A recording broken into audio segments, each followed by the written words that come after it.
Hello mga kabayan, nagbabalik ulit tayo, no? At alam nyo naman, no? Na tayo ay hindi talaga pabor sa gobyerno ngayon. At alam ko na maraming nagko-comment sa ating video, no? Pati na rin sa ating ibang social media na hindi nagugustuhan yung ating mga sinasabi patungkol dito kay Baby M.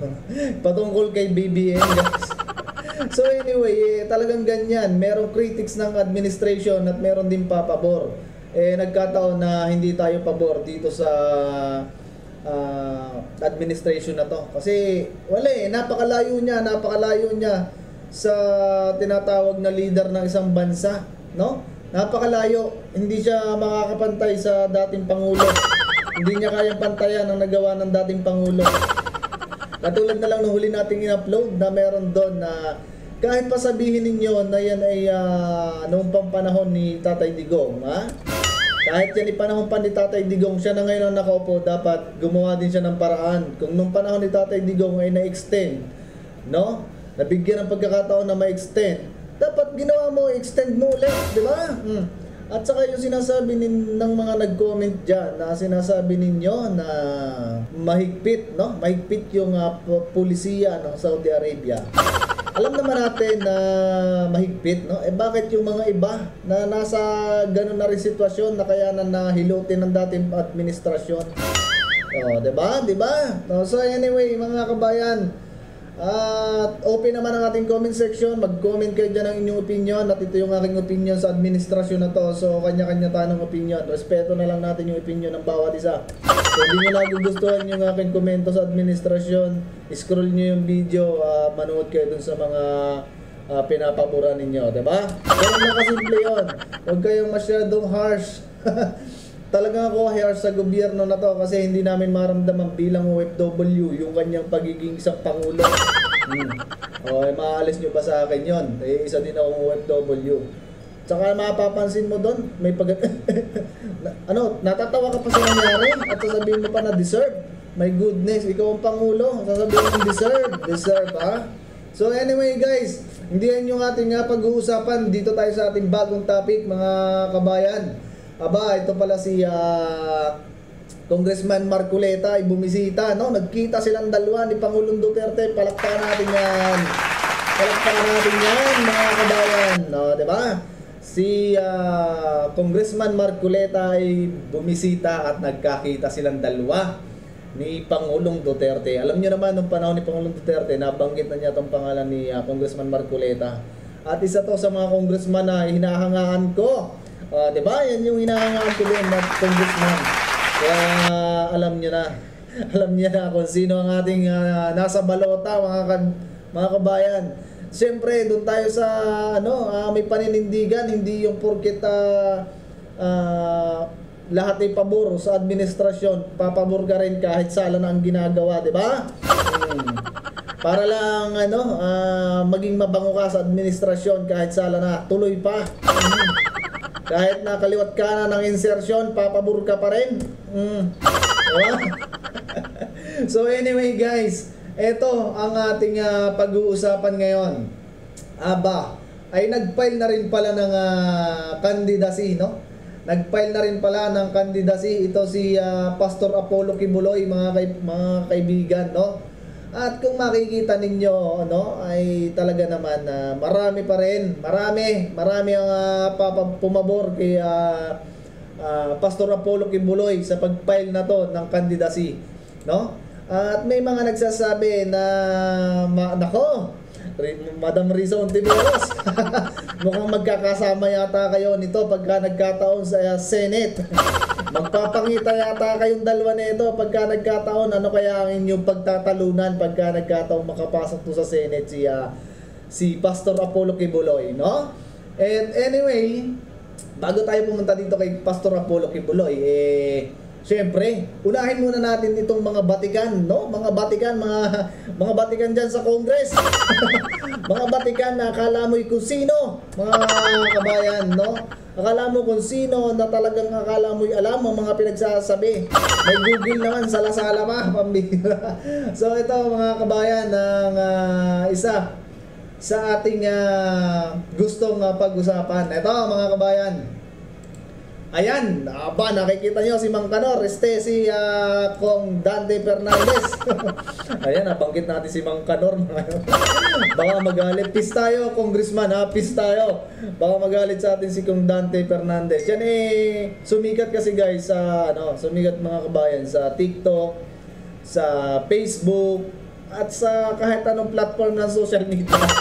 Nagkaroon silang bigla ng love team. Napaka-sweet mga kabayan. Alam ko naman na hindi kayo huli sa mga ganyang senaryo, sa mga balita patungkol dito sa mga congressman. Alam nyo guys, nagpapasalamat ako mga kabayan sa nangyari dito sa Congress, yung patungkol sa confidential fund. Kaya salamat Madam Inday Sara. Ayan, salamat sa ating Vice Presidente. Dahil sa kanya, nabunyag ang mga crooks ng Congress. Nabunyag ang mga bago. Nabunyag ang mga dati nakatricycle lang, ngayon naka-artista ba na. Nabunyag din yung isang bishop. Nabunyag din yung isa pang congressman na hindi ko alam, hindi ko matandaan kung anong pangalan at anong probinsya. Ang dami pala diyang mga pasyonistang kongresista. At mga tipong bilyonaryo at milyonaryo mga kabayan. Diba? Ito, si Congressman Dan Fernandez, ay takbo pala ng pagka-gobernador sa Laguna. Ayan. Sa mga kabayan natin dyan na nanonood sa ating video, na mga taga Laguna, ano bang pulso nyo dito? Bakit tayo hindi nagpa-re-elect ng kongresista? Mukhang nakaramdam to mga kabayan na mukhang hindi papasok pagka nagpa-re-elect, But anyway, ay nako, tingin kay mahihirapan ito si Congressman Dan Dan Fernandez. I'm so sorry. Si Dan Fernandez na makapasok sa pagka-gobernador ng Laguna. Kasi nagkalat guys, nagkalat mga kabayan sa Congress. Diba? Nagkalat. Masyado tong nagpa-epal sa Congress, nagkalat tuloy. May uso naman ang Google, hindi nag-google. Sana tuloy ang kanyang mga pagbatikos, sa kanilang mga resource person. Alam niyo, yung Congress na yan, guys, ay talagang talagang masasabi natin na parang naging Court of Justice na. Grabe ang pambubuli dyan ng mga Congress sa mga resource person. Grabe. At saka yung si contempt of court. Lagi si contempt. Contempt ka, contempt. Si Paduano, 'di ba? Ay my goodness. So ayan guys. Takbo to si Dan Fernandez sa kanilang distrito ng pagka-gobernador. Ay nako, kamusta naman kaya? Di mukhang hindi na magpapangita to kung sakali si Congressman Dan Fernandez at saka si Cassie. Pero syempre, di ba, may conversation nga sila dyan.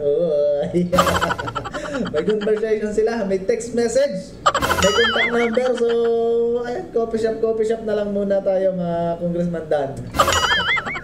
So, ito ba, mga kabayan, Syempre, maliban kay Pastor, may isa pa tayong ipapakita dito na nag-file din ng COC. Ito si Mr. Abante, mga kabayan. Nasa na si Mr. Abante na wala na. Ayan, 'di ba? Kapugi naman Ay, parang si Palos. Sino ba nakapanood sa inyo ng Palos? Yung kay yung sombrero niya. Parang si Palos. 'di ba? Abay, akalain mo guys, talagang mga kabayan natin pagdating kay Mr. Abante, nabubulat-lat ang mga kasukutan. Diba? Nabubulat-lat ang kasukutan, akalain ninyo yan, Jacket lang na pedperi, nasuot niya nung nag-file. Yan pa lang guys, outfit check ng ating mga kabayan. Abay, 13,716 mga kabayan. Napaka-big time nito ni Congressman Abante. Kasi parang patras yata itong matandaan na to. Kasalanan mo din yan, Congressman Abante, kung bakit ganyan ang mga tao sa'yo. Kasi grabe ang pinagawa mo dyan sa Congress. Pinalo nyo pa yung hukuman kung kayo ay makapagpadali ng inyong mga tanong.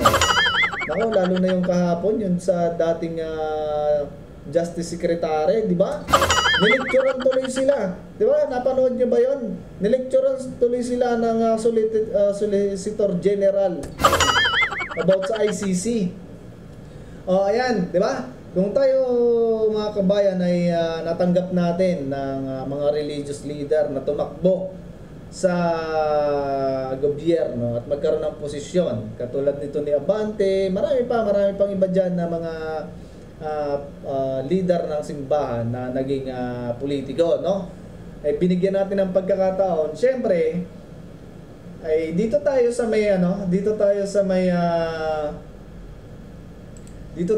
merong kumbagay receipt, no? Merong resibo na sa totoo ay may nagawa talaga.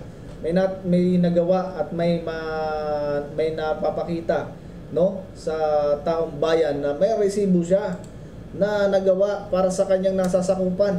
At mga kabayan, hindi lang sa kanyang nasasakupan, kasi alam naman natin mga kabayan na itong si Pastor Apollo Kibuloy merong Children Foundation, at hindi lang yung bansa natin ang nakikinabang doon mga kabayan, internationally. So palakpakan natin si Pastor.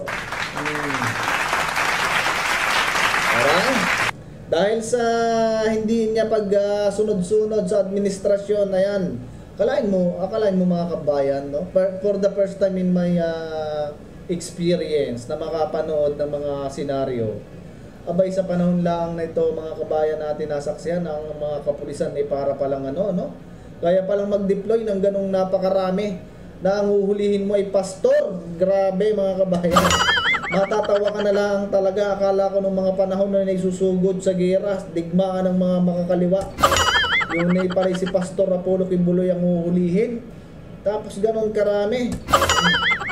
Ay dapat talaga pagka mga ganyan na may mga pugante, ika nga nitong mga congressman, yung kahit hindi pa naman na pugante na sa kanilang paningin, ay dapat ganyan din ang kanilang gawin doon sa mga nagtatago sa batas. Like for example, yung nandyan sa Congress, yung matanda basta yun na yun. Yung matanda dyan na babae sa Congress, dapat hinuhuli na yon. Abay, convicted na mga kapulisan. Ano ba ang nangyayari? Convicted na, may kaso na, may hatol na child abuser. Aba, bakit ito hindi pa nakukulong, no? Nagko-cover sa posisyon, pambihira, no? Tapos ang masaklapan nito mga kabayan, itong mga may kaso ng plunder. Diba? May mga kaso ng plunder sa pagnanakaw sa kaban ng bayan. Nakalaya. Akalain mo yun. Napakatibay din talaga ng administrasyon na to. Tapos yung mga may kaso at confessed na drug lord, takbong mayor mga kabayan. So ayun. Ito, bago tayo tumuloy diyan mga kabayan, ari muna ipakikita ko sa inyo. Ayan. Mga kabayan, nakikita nyo gayan. Nakikita nyo ba yan? Yung bata na yan? Nakikita nyo ba to? Itong bata na to, mga kabayan? Bata-bata nito ayan. Grade 11 student, arestado, no? Sa ikinasang bypass operation ng ating mga kapulisan, at ito ay nahulihan ng hinihinalang pinagbabawal na gamot mga kabayan.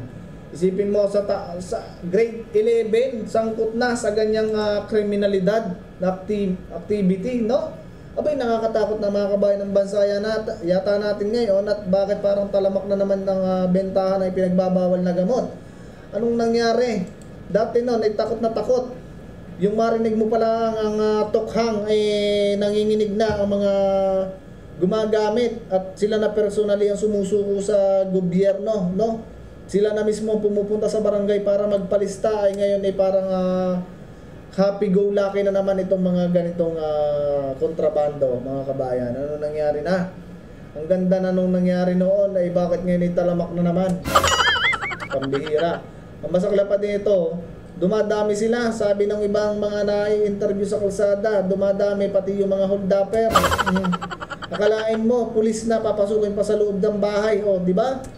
Ganyan na kalala pala ang nangyayari na mga kriminalidad, pambihira. Ayan. Kawawa naman mga kabayan, apektado na ang ating kabataan, nasisira na ang buhay dahil dito sa pinagbabawal na gamot. Akalain mo yan, grade 11. Bumaba lang si Pangulong Duterte, nagkaganto na. Ano pa ang masasabi nyo dito? 'Di ba? Ganyan na ngayon ang nangyayari sa bayan natin, na ganyang kabata ang nahuhuli na ngayon na sangkot sa illegal na droga. Pambihira mga kabayan, noon inalinis na, ngayon ibalik na naman. So ano ang mangyayari sa kinabukasan ng susunod na henerasyon kung yan ay magpapatuloy mga kabayan? Kaliwat kanan na pagnanakaw, kaliwat kanan na utang, baon ng Pilipinas sa utang mga kabayan. Meron pala tayong isang video no sa isang social media account natin sa TikTok na merong nag-question sa atin patungkol dun sa pera na uutangin na naman ni BBM sa World Bank, no? At yung pera daw na yon ay gagamitin para sa healthcare ng ating mga kababayan. Akalain mo yon, ang laki ng pera ng PhilHealth. Tapos ngayon biglang mangungutang sa World Bank para pagandahin ng health program. Oh, isa ka nakakita nun mga kabayan, di ba? Oh, ang katwiran nitong mga to, sabi nila doon sa aking video na yon, ay wala daw iniwan si Pangulong Duterte nang bumaba, wala man lang turnover kay BBM, kaya daw ganyan nangungutang. Kaya pala nung tayo ay nag-research, no? Nung tayo nag-research mga kabayan, nakita natin doon na bago pala bumaba si Pangulong Duterte, yung palang the whole year ng 2022, pagpasok ni BBM ay may 5.02 trillion na budget mga kabayan. Tapos sasabihin itong mga to na wala daw iniwan si Pangulong Duterte. Masaklapan nito mga kabayan, yung palang pondo na yon na i-release, ayun pala hindi pa nagagamit. So ibig sabihin, nung pumasok si BBM ay merong pera na 5.02 trillion. Diba? At yun ay hindi pa, nung mga time na yun ay hindi pa nagagastos. Hindi pa rin nabibigyan kung ano ang allocation kung saan. Diba? Ay nako, pambihira mga kabayan. Ang nangyayari ngayon talagang kakaiba na. Ewan ko ba kung hindi nyo napapansin, pero ako napapansin ko. So syempre yan yung napapansin natin mga kabayan. At hindi ko alam kung bakit hindi nyo nakikita o hindi nakikita ng ating ibang mga kababayan, no? Nasa isilaw yata doon sa 5,000 pesos. At saka alam nyo nakaabot kung sa saan bansa yun mga kabayan. Abot ng ibang bansa ang pambira, nag-viral yon. So ito mga kabayan, no? Si Pastor ang ating topic ngayon mga kabayan. Ayan. Kung mapapansin ninyo, si Pastor talaga ay parang makabayan dito. At itong mga comment dito guys, mga kabayan, itong mga comment dito, mapapansin nyo ay talagang gusto nila na tumakbo si Pastor Apollo Kibuloy, no, sa pagka-senador. At nang mapa-experience naman daw, no, ni Pastor Apollo Kibuloy, ang sabi ng mga comment dito, na kung ano yung ginawa niya sa kanyang kingdom. Si Pastor Apollo Kibuloy mga kabayan, kung hindi nyo pa nalalaman. At anyway, no, hindi ako isang member ng KOJC, no. Kumangalan tayo dito kay Pastor Apollo Kibuloy kasi makikita mo yung kanyang pagiging isang leader, no, sa iyong isang napakalaking church, sa iyong napakalaking nasasakupan. At makikita nyo doon ang disiplina ng kanyang mga miyembro, 'di ba? Nagkakaisa, may organized, 'di ba? Yun na lang ang kanyang kingdom, no, na tinatawag. Abay napakaganda. Yung kalsada, abay tinalo pa yung kalsada na project ng ng government. No, kung makikita ninyo yung lugar niya, yung kalsada doon tinalo pa yung kalsada ng project ng government na kung saan napakalaki ng pondo, no? Bilyon. At akalain mo yun, ang mga gumawa lang pala noon ay yung mga member ng KOJC, no? Kaya pala ganoon na lamang yung sama ng loob nila nung napariwara yung kanilang lugar nung pinuntahan doon ng mga isang damakmak na kapulisan, no mga kabayan. So si Pastor ay makikita natin yung leadership at meron siyang magandang hangarin. Dito tayo sa may resibo na mga kabayan, makikita ninyo yung resibo. Sabi nga kung hindi corrupt ay mapapaganda ang iyong nasa sakupan. So subukan naman natin si Pastor Apollo Kibuloy, no? Marami yung hindi rin gusto si Pastor Apollo Kibuloy, pero alam ko rin naman na marami din ang may gusto kay Apollo Kibuloy kasi Kaya lang naman nagkaganyan yan guys, mga kabayan, napag-initan ng gobyerno, no? Kasi hindi na sila magkakasundo So anong gagawin natin mga kabayan? Ganyan talaga, nasa posisyon. Napag-initan ka ng gobyerno. Kita mo naman, ang daming nangyayari katulad na lang dun sa ibang mayor, di ba? Natatanggal na lang. Ibang congressman, pagka hindi ka gusto ng gobyerno na di-disqualify o natatanggal or ayan ako mga kabayan, ewan ba? O sige mga kabayan, pakinggan naman natin tong sinasabi dito ni Attorney Sal Panelo patungkol dito sa pagpapile ni Pastor Apollo Kibuloy, no mga kabayan, pakinggan natin. Tatakbo po sa pagka-senador, Attorney Sal, si Pastor, what can you say about that po? Hindi ba sa aking mga vlog, inaano ko nga tumakbo siya talaga pati na yung mga inaapi ng gobyerno. Kasi pag ito nanalo, sampal na malaki sa gobyerno na nilapastangan ang kanilang mga karapatan. Saka itong si Pastor, ang record niya speaks for itself. Tama. Ang kanyang ginawa sa kanyang sinasakupan ay nagpapakita ng isang malinis, matapat, matalino, at makadiyos na serbisyo sa lugar niya. At gusto niyang i-expand ito sa pangkalawakan at sa buong kapuluan.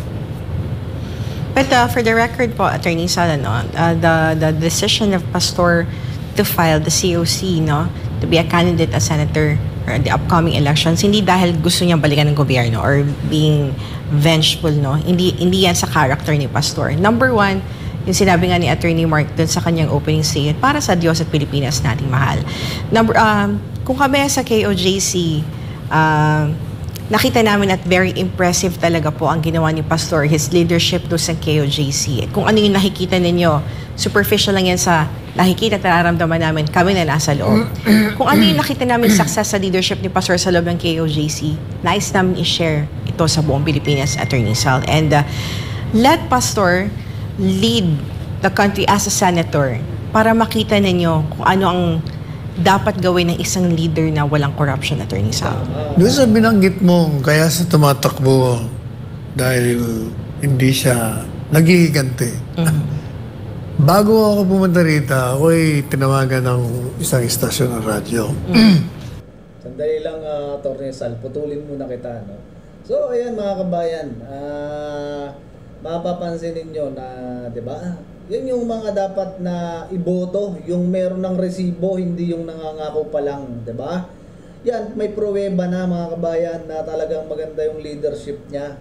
Isipin mo, kung di maganda ang leadership niyan mga kabayan, makakarating ba yung kanyang religious group sa ibang bansa? Magkakaroon ba ng congregation niyan sa ibang bansa kung hindi maganda yung kanyang pagpapatakbo, di ba? Sa palagay ninyo, yung mga tao na naging miyembro ng KOJC ay walang pag-iisip, natural nakikita ng mga yan yung kung ano ba si Pastor Apollo Kibuloy. Hindi yan mga yan magtatanggol sa isang tao kung hindi nila alam na itong tao na to ay mabuti. So ayun lang mga kabayan, no? Hanggang dito na lang muna ulit ang ating video. Malaya kayong magbigay ng inyong opinion sa aking comment section, no? Basta siyempre ilagay nyo lang din sa limit at merong dito, may sense yung inyong comment. At alam ko naman na hindi tayo pare-paras ng opinion, hindi tayo pare-paras ng sinusuportahan. So, kasi ako, na-experience ko nung panahon ni Pangulong Duterte na iba yung kanyang pagpapalakad, no? Ibang-iba. Yung iba ay ayaw kasi sangkot sa illegal na gamot. Yung iba ayaw kasi may mga illegal na ginagawa. Yung iba ayaw kasi oligarchs, 'di ba? Ang daming natamaan ng mga oligarko noong panahon ni Pangulong Duterte. Kaya mahal na mahal si Pangulong Duterte ng karamihan sa mga OFW dahil naramdaman namin yung kanyang presensya bilang isang ama ng bansa at ng kanyang mga nasasakupan. So, ayan mga kabayan, hanggang doon na lang muna, no? At ayan, nakita natin yung mga sinusuportahan ni Pangulong Duterte, yung mga solid DDS dyan, suportahan natin, no? At tingin ko maganda maganda ang kalalabasan pagka yung mga naipasok natin mga may pagkakaisa at isang grupo lamang.